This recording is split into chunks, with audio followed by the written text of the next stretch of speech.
Hey, 8th graders. So now we talked about rational numbers. So now we're gonna start talking about irrational numbers. I've got some vocab.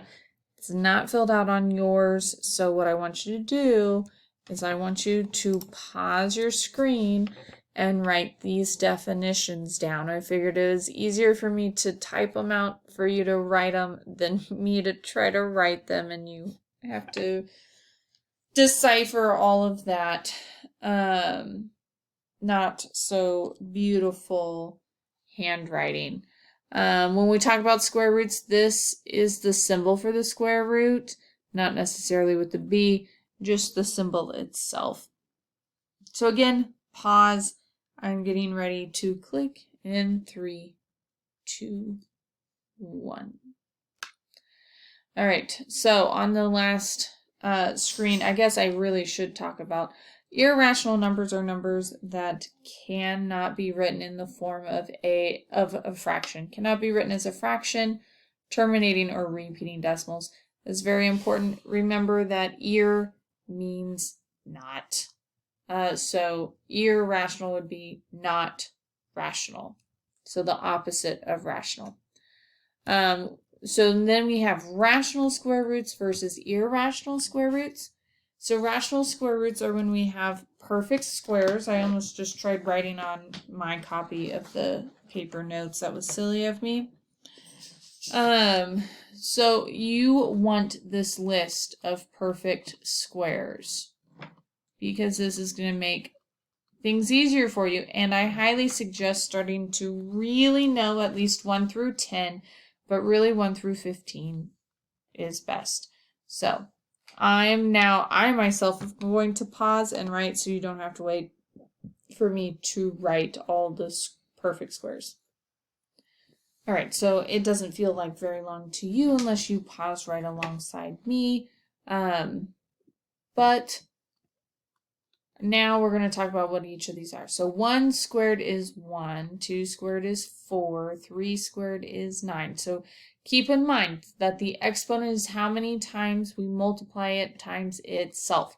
So 4 squared, 16, 25, 36, 49, 64, 81, 100, 121, 144, 169, 196, and 225. All right, so real quick, if you're like, oh, I don't need to write those, just write them anyway. It will be very helpful to have this list for the rest of the chapter. And remember, you got to use your notes. So this makes deciding if it's a rational square versus an irrational square root really easy.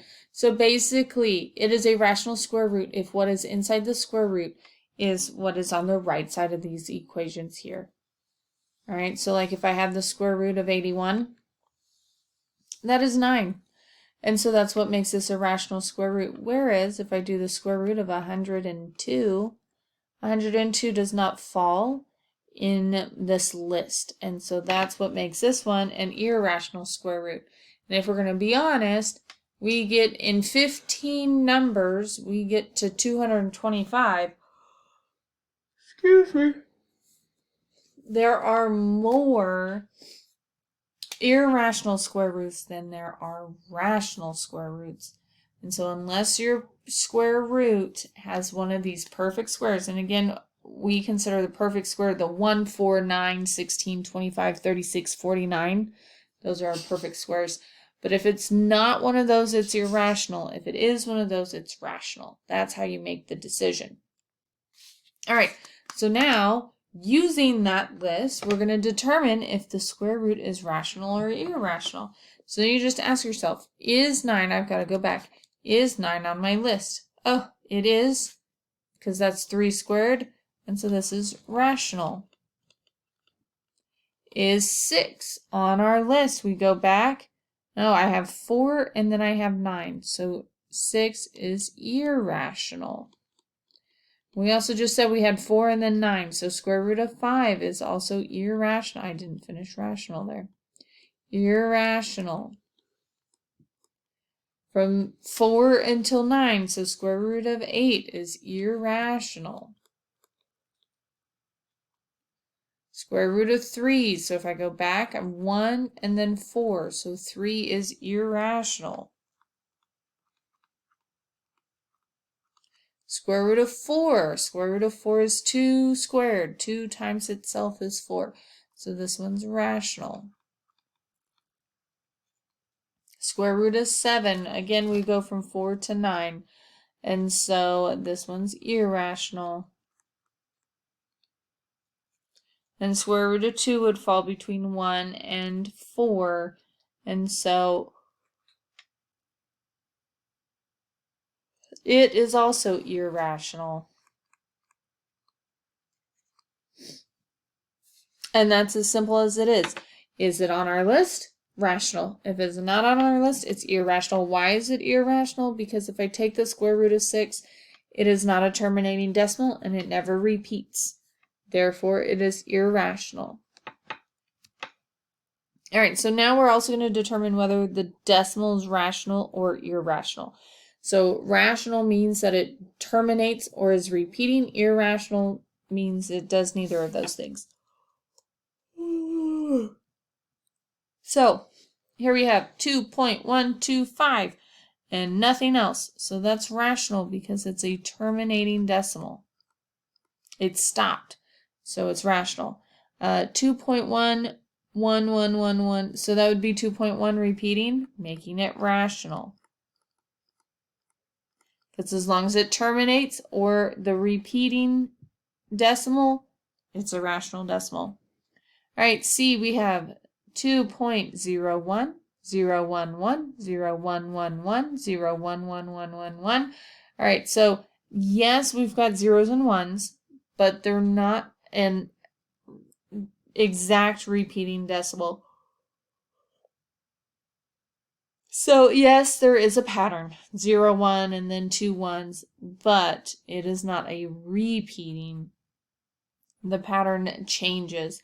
And so this is irrational.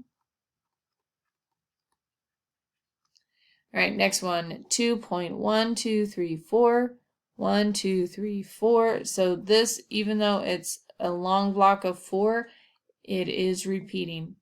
Ooh, that was a close one. So it is rational. And then here, 1.803333. So the 3's repeat, so it is also rational. So again, it is irrational if it does not repeat and does not terminate. That's what makes it irrational. All right, so that is it for this video for section 2 or 1.2. Next one, we're going to talk about classifying of numbers.